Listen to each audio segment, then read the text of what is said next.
तो आइए हम लोग शुरू करते हैं बादल की राख क्लास 12 हिंदी। सूर्यकांत त्रिपाठी निराला। तो सूर्यकांत त्रिपाठी निराला क्या बोलना चाहते हैं? वो बोलना चाहते हैं कि तीरती है समीर सागर पर, अस्थिर सुख पर दुख की छाया। मतलब जग के दग्ध हृदय पर निर्दय विप्लव की प्लावित माया। कवि बादल को संबोधित करते हुए कहता है कि हे क्रांति रूपी बादल, क्रांति माने कुछ संघर्ष करने वाला बादल, तुम आकाश में ऐसे मंडराते रहते हो माने घूमते रहते हो जैसे पवन रूपी सागर। पवन माने क्या है? पवन माने हवा। पवन रूपी सागर, सागर माने समुद्र पर नौका तैर रहा है। पवन रूपी सागर पर, पवन रूपी माने हवा रूपी, ऊपर आकाश में हवा रूपी में सागर में नौका तैरता है ना, इसी तरह नौका तैर रही है। पवन रूपी सागर पर नौका तैर रही है। छाया उसी प्रकार पूंजीपतियों के, मतलब जो जैसे पवन रूपी माने हवा रूपी सागर में नौका तैरता है ना, ऐसे ही छाया भी तैर रहा है। छाया तैर रही हो, छाया मतलब इसी तरह छाया भी तैर रहा हो। इसी प्रकार पूंजीपतियों के वैभव पर क्रांति की छाया। तो पूंजीपति माने धनी लोग के ऊपर भी, वैभव माने संपत्ति का, क्रांति की छाया माने संघर्ष करने वाले वीरों का छाया। माने जो गरीब दुखी लोग भी कुछ मेहनत करने के लिए चाह रहे हैं, आगे बढ़ रहे हैं, तो धनी लोग के लिए वो क्रांति हो गया। तो वो क्रांति कर रहे हैं तो उनको दुख पहुंचेगा। तो इसीलिए क्रांति की छाया मंडरा रही है, मतलब घूम रहा है, आपके ऊपर भी कुछ चक्कर घूम रहा है। इसीलिए कहा गया है कि अस्थिर सुख पर दुख की छाया। अस्थिर माने कुछ समय के लिए होता है ना, जो अस्थिर। स्थिर माने हमें के लिए, हमेशा के लिए स्थिर। अस्थिर माने कुछ दिनों के लिए जो सुख आया है धनी लोग के पास, वो भी गरीब लोग, गरीब हैं तभी उनको सुख होता है। गरीब लोग को जब गरीब देखते हैं धनी लोग, तभी वो खुशी होती है। लेकिन जब गरीब लोग धनी होने के लिए आगे अग्रसर होकर क्रांति की तरह संघर्ष करना चाहते हैं, तो पूंजीपति लोग के लिए वो तकलीफ का, दुख का छाया हो जाता है। मंडरा रही है, इसलिए आपके भी संकट आ रहा है, इसे समझ रहा है। कवि ऐसा बोल रहा है, इसीलिए कहा गया कि अस्थिर सुख पर दुख की छाया। कवि ने बादलों को विप्लवकारी योद्धा, जो बादल है ना, उनको विप्लवकारी योद्धा, उसके विशाल रूप को रण नौका, रण माने क्या है? क्षेत्र, मतलब लड़ाई का जो क्षेत्र होता है ना, उसको रण बोलते हैं। नौका, रण नौका तथा गर्जन तर्जन को रणभेरी के रूप में दिखाया है। कवि कहते हैं कि ये बादल तेरी भारी भरकम गर्जना से धरती के गर्भ में सोए हुए, जो बादल मंडराता है ना, धरती में सोए हुए, गर्भ में सोए। अंकुर माने क्या था? जो बीज बोया जाता है ना, किसान के द्वारा जो बीज बोया जाता है, अंकुर सजग हो जाते हैं, वो भी सजग हो जाते हैं। क्यों? क्योंकि सजग हो जाते हैं, अर्थात कमजोर व निष्क्रिय व्यक्ति भी संघर्ष के लिए तैयार हो जाता है।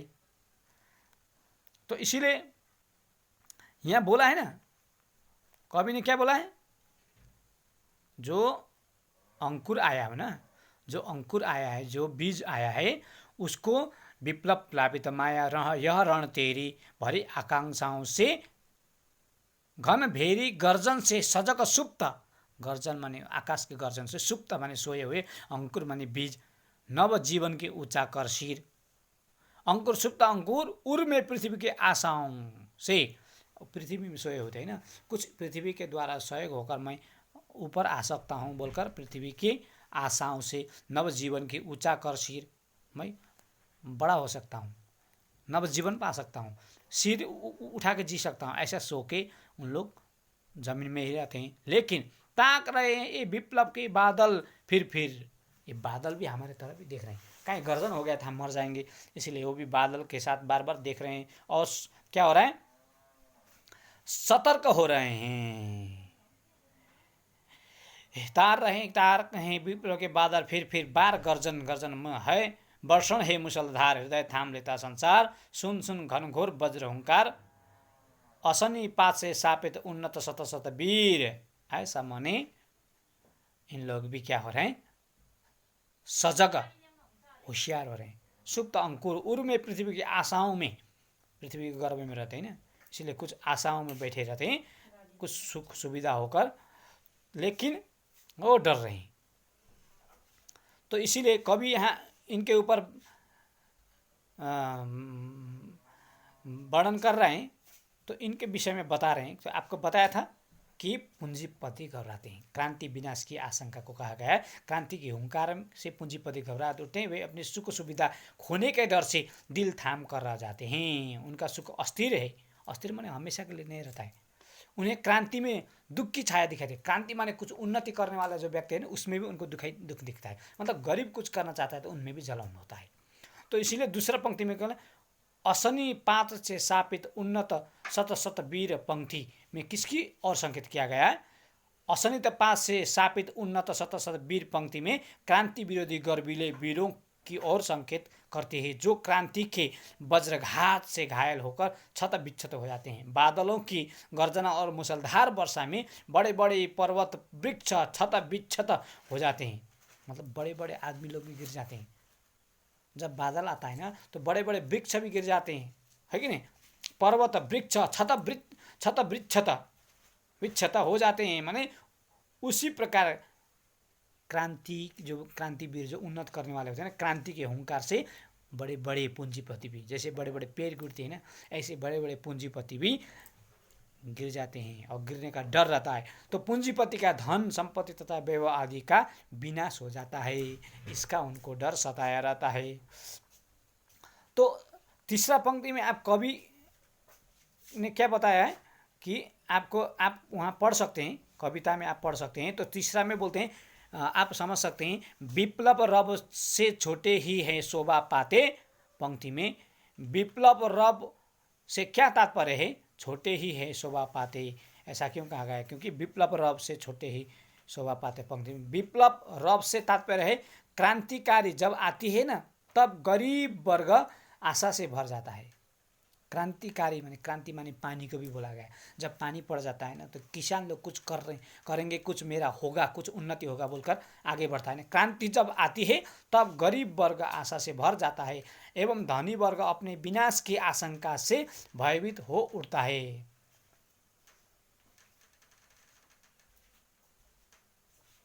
छोटे लोगों के पास खोने के लिए कुछ है ही नहीं, उन्हें सिर्फ इससे लाभ होगा। तो छोटा क्या खोएगा? बेचारा छोटा के पास तो कुछ नहीं है, लेकिन जिसके पास है उसके वो तो खोने के लिए डर रहेगा। जिसके पास कुछ नहीं उसको क्या खोना है? तो छोटे लोग के पास खोने के लिए कुछ नहीं है ही नहीं, उन्हें सिर्फ इससे लाभ होगा। इसीलिए कहा गया है कि छोटे ही है शोभा पाते। जो छोटा है वही शोभा पाते, बड़े का शोभा नहीं होता है। तो तीसरा पंक्ति में आप कविता में जाइए, तो बादलों के आगमन से प्रकृति में होने वाले किन किन परिवर्तनों को कविता रेखांकित करती है। मतलब बादलों के आगमन से प्रकृति में निम्नलिखित परिवर्तन होते हैं। समीर बहने लगती है। समीर माने क्या है? समीर माने नदी। बादल गरजने लगते हैं, बादल गरजने लगते हैं। मूसलधार वर्षा होती है, बिजली चमकने लगती है, छोटे छोटे पौधे खिल उठते हैं। गर्मी के कारण दुखी प्राणी बादलों को देखकर प्रसन्न हो जाता है, क्योंकि गर्मी में वर्षा आएगा, पानी होगा तो अच्छा होगा। तो इसीलिए आपको मैंने पहले पंक्ति जो होता है ना, पहले पंक्ति का आपको मैंने कहाँ तक बताया? मतलब विप्लव रब से छोटे ही हैं शोभा पाते। बार बार गर्जन वर्षण है मूसलधार, हृदय थाम लेता सारा संसार। इतना ज़्यादा वर्षा होता है कि संसार भी अपने हृदय को थाम लेता। अब क्या होने वाला है? पेड़ पौधे गिरने वाले हैं। तो इसीलिए सुन को घोर वज्र हुंकार, सब लोग सुनने लगते हैं। इतना बड़ा वज्र हुंकार होता। असनित पास से शापित उन्नत शत शत वीर, असीना से होता है, बारिश से होता है। वो अंकुर जो आता है ना, वो भी शापित माने वो भी शापित हो जाते हैं, पड़ जाते हैं उसमें। क्षत विक्षत हत अचल शरीर, जो शरीर कभी अचल नहीं है, चल नहीं है, हमेशा रहने वाला भी विचलित हो जाता है। अचल शरीर भी। गगन स्पर्श स्पर्धाधीर, जो छोटे छोटे अंकुर वाले होते हैं ना, वो गगन को, आकाश को स्पर्श करने के लिए चाहते हैं, मतलब ऊपर उठने के लिए चाहते हैं। हंसते हैं छोटे पौधे लघुभार, ये छोटे छोटे जो अंकुर आ जाता है तो कितना अच्छा हंसते हैं इन लोग। लघुभार शस्य अपार, मतलब खिलने लगते हैं, हरा भरा हो जाता है।